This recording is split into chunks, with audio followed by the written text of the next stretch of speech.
Good afternoon students. आज हम definition करेंगे एक सीक्वेंस की कन्वर्जेंस के लिए। देखो क्या डेफिनेशन है। Let X T be a topological space a sequence X N of points in X T is set to converge to X if for every open set G containing X there exist N integer N such that x N belongs to G for all N greater than N. देखो definition में क्या कहता है कि sequence X N किसी X point को कब converge करेगी, एक्स एन एक्स को कब कन्वर्ज करेगी, जब इस एक्स पॉइंट को कंटेन करने वाली ओपन सेट जी के लिए हमारे पास एक एन नंबर ऐसा एग्जिस्ट कर जाए सच दैट कि इस सीक्वेंस के एलिमेंट्स एक्स एन ये एलिमेंट्स जी में चले जाएं हर एन के लिए जो इस एन से बड़ा है। मीन्स एक तरीके से हम इसको ऐसे कर सकते हैं, हमारे पास सीक्वेंस x1 x2 x3, मैंने इस फॉर्म में सीक्वेंस को लिख लिया।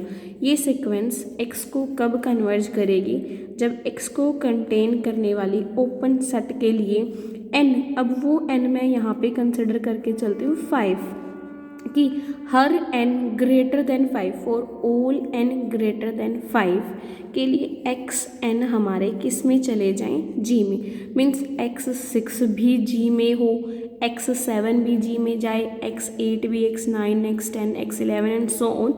अगर n ग्रेटर देन 5 के लिए सारे एक्सेंस जी में जाते हैं तो हमारी ये सीक्वेंस x को कन्वर्ज कर जाएगी। अब इसके बाद नेक्स्ट हमारे पास थ्योरम है, every convergent sequence in a Hausdorff space has a unique limit. हमें प्रूव करना है कि अगर हमारे पास स्पेस होस्टडॉर्फ है और सीक्वेंस कन्वर्ज करती है तो उसकी लिमिट यूनिक आएगी। Let X T be a Hausdorff space, X N be a convergent sequence in X. अब हमें इस सीक्वेंस की कन्वर्जेंस को यूनिक शो करना है। यूनिक शो करने के लिए हमने उल्टा मान लिया कि ये सीक्वेंस किसी एक पॉइंट पे कन्वर्ज नहीं करती बल्कि दो डिस्टिंक्ट पॉइंट्स पे कन्वर्ज करती है। If possible let the sequence X N converges to two distinct points X and Y since the space is Hausdorff. अब हम ये मान के चलें कि एक्स एन सीक्वेंस एक्स और वाई दो डिस्टिंक्ट पॉइंट्स को कन्वर्ज करती है और एक्स और वाई एक्स स्पेस के पॉइंट्स है, स्पेस हमारा होस्टडॉर्फ स्पेस है। तो होस्टडॉर्फ स्पेस की डेफिनेशन से एक्स और वाई पॉइंट के लिए हमारे पास दो ओपन सेट जी एच ऐसे एग्जिस्ट करेंगे सच दैट कि एक्स जी में है, वाई एच में है और जी और एच दोनों कैसी हैं, disjoint. Means G intersection H is equals to 5। अब कन्वर्जेंस की डेफिनेशन को यूज़ करते हैं। जब एक्स एन एक्स को कन्वर्ज करती है तो कन्वर्जेंस की डेफिनेशन से क्या आएगा, there exist N integer N not such that x N belongs to G for all N greater than N not. ये कन्वर्जेंस की डेफिनेशन को ही हमने यूज़ कर लिया।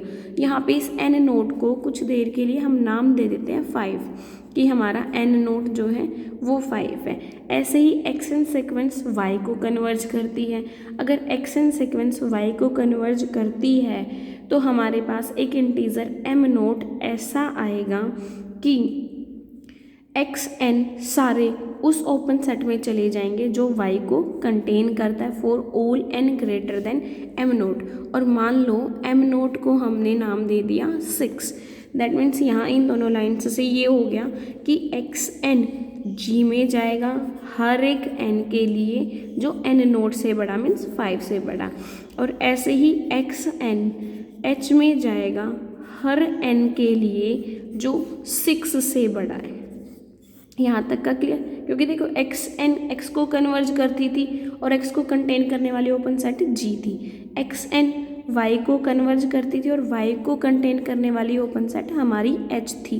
तो कन्वर्जेंस की डेफिनेशन से एक्स एन जी में जाएगा, एक्स एन एच में जाएगा हर एन जो 5 से बड़ा है, एन जो 6 से बड़ा है, और यहाँ पे 5 और 6 हमारे एन नोट और एम नोट है। अब इसके बाद अगर मैं इन दोनों का मैक्सिमम ले लूँ 5 और 6 का, 5 और 6 का मैक्सिमम 6 बनेगा। दैट मीन्स कि एक्स एन सारे जी में जाएंगे फॉर एन ग्रेटर देन 6। जब n ग्रेटर देन 5 से जा रहे तो 6 से बड़े भी सारे इसमें जाएंगे। सिमिलरली एक्स एन सारे h में भी जाएंगे for all n greater than 6। तो यहाँ से सारे एक्स एन जी में भी जा रहे हैं, एक्स एन एच में भी जा रहे हैं एन ग्रेटर देन 6 के लिए, तो ये x n G intersection H में भी जाएंगे for all N greater than 6। और अगर x n G intersection H में चले गए तो ये इंटरसेक्शन हमारी नॉन एम्प्टी हो जाएगी। बट हम तो मान के चले थे कि जी इंटरसेक्शन एच हमारी कैसी है, एम्प्टी है।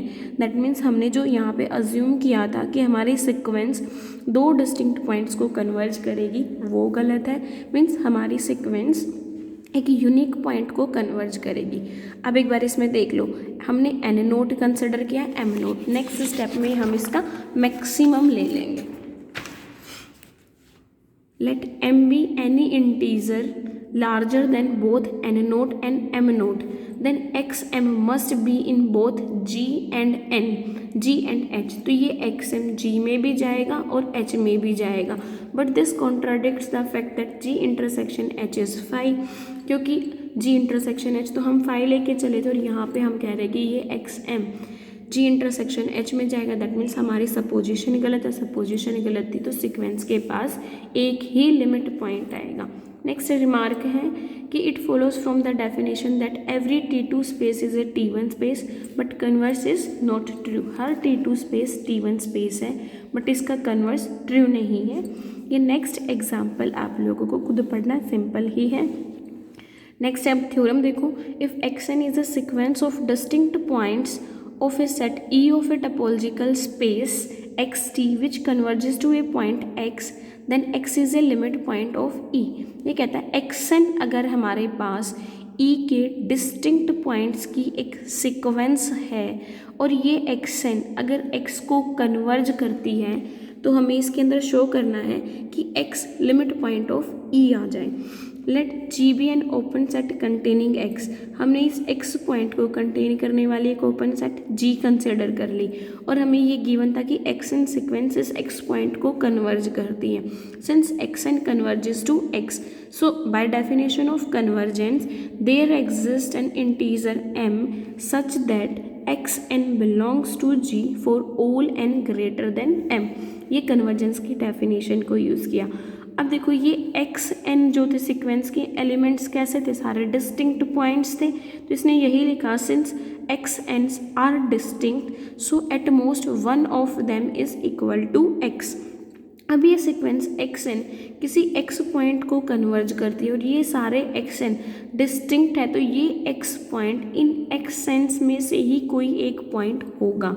अब इसके बाद देखो इसने क्या लिखा, E intersection G minus singleton x is equals to five.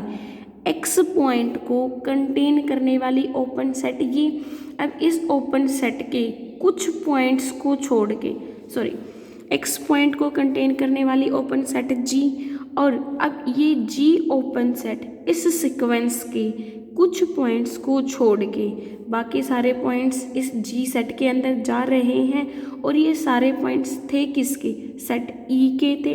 तो यहाँ पे एक्स पॉइंट को कंटेन करने वाली ओपन सेट की इंटरसेक्शन ई के साथ minus singleton x non empty आएगी, क्योंकि देखो यहाँ पे है ना ये एक्स एन स्टार्टिंग के कुछ पॉइंट्स को, मतलब मान लो कुछ x1 x2 x3 x4 कुछ स्टार्टिंग के 4 पॉइंट्स को छोड़ के सीक्वेंस के सारे पॉइंट्स जी के अंदर हैं और सीक्वेंस के पॉइंट्स किसके पॉइंट्स थे, सेट ई के पॉइंट्स थे। मीन्स इस ई के कुछ पॉइंट्स को छोड़ के सारे पॉइंट्स इसके अंदर आ रहे हैं, तो जब इस जी की इंटरसेक्शन ई के साथ हम करेंगे तो वो इंटरसेक्शन हमेशा नॉन एम्प्टी आएगी, और जब भी इंटरसेक्शन हमारी नॉन एम्प्टी हो तो ये पॉइंट इस सेट ई का क्या बन जाएगा, लिमिट पॉइंट।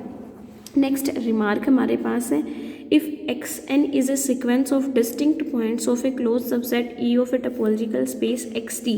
ये कहता है कि एक्स एन अगर सीक्वेंस है किसी क्लोज्ड सबसेट के डिस्टिंक्ट पॉइंट्स की और जो सीक्वेंस किसी पॉइंट x पे कन्वर्ज करती है, then x is a point of E, तो वो x पॉइंट जो है E का ही पॉइंट बनेगा। बस यहाँ पे अब कंडीशन ये आ गई कि यहाँ सेट कैसा दे दिया उसने, क्लोज्ड, और यहाँ पे कोई भी सबसेट। नेक्स्ट थ्योरम हमारे पास है, if F is a continuous mapping of the topological space X into X star f mapping है एक्स से एक्स स्टार तक की, कॉन्टिन्यूअस गिवन है, and x N be the sequence of points of X which converges to the point x. X n हमने sequence ली जो x point को converge करती है, तो हमें प्रूव करना है कि f of x n f of x को कन्वर्ज कर जाए। अब f of x n f of x को कन्वर्ज कब करेगी, अब इसको देखो, f of x n f of x को कन्वर्ज जब करेगी जब एफ ऑफ एक्स को कंटेन करने वाली ओपन सेट के अंदर एफ ऑफ एक्स एन ये सारे एलिमेंट चले जाएं for all N greater than m. ये वाली अगर कंडीशन हमारी होल्ड करती है तो हमारी sequence f of x n f of x को कन्वर्ज करेगी। तो यहाँ पे देखो हमने क्या किया, जी स्टार एक ओपन सेट ले ली एफ ऑफ एक्स को कंटेन करने वाली। अब जी स्टार ओपन है, एफ मैपिंग कॉन्टिन्यूअस है, तो इस जी स्टार की inverse image f inverse of G star X के अंदर ओपन आ जाएगी। अब जी स्टार एफ एक्स को कंटेन करता था, तो एफ इनवर्स जी स्टार एक्स को कंटेन करने वाली ओपन सेट होगी और एक्स एन एक्स को कन्वर्ज करती है। अभी यहाँ से देखो, एफ इनवर्स जी स्टार हमारे पास ओपन सेट है एक्स को कंटेन करने वाली, और एक्स एन सिक्वेंस एक्स को कन्वर्ज करती है। तो कन्वर्जेंस की डेफिनेशन कहती है कि अगर एक्स एन एक्स को कन्वर्ज करे और एक्स को कंटेन करने वाली ओपन सेट हमारे पास ये है, तो ये एक्स एन सिक्वेंस के पॉइंट्स हमारे इस ओपन सेट में चले जाएंगे हर एन के लिए जो किसी इंटीजर एम से बड़ा है। तो नेक्स्ट इसने यही लिखी हुई है line, since xn converges to x, so by definition there exists positive integer m such that xn belongs to f inverse of g star for all n greater than m। अब अगर ये condition hold करती है, both sides f apply कर दें, तो हमारे पास f of x belongs to g star for all n greater than m, और f of x अगर g स्टार में है हर n के लिए जो m से बड़ा है, तो यहाँ से हमारे पास ये जी स्टार थी क्या, एफ ऑफ एक्स को कंटेन करने वाली ओपन सेट, तो ये f of x n sequence किसको कन्वर्ज कर जाएगी, एफ ऑफ एक्स को।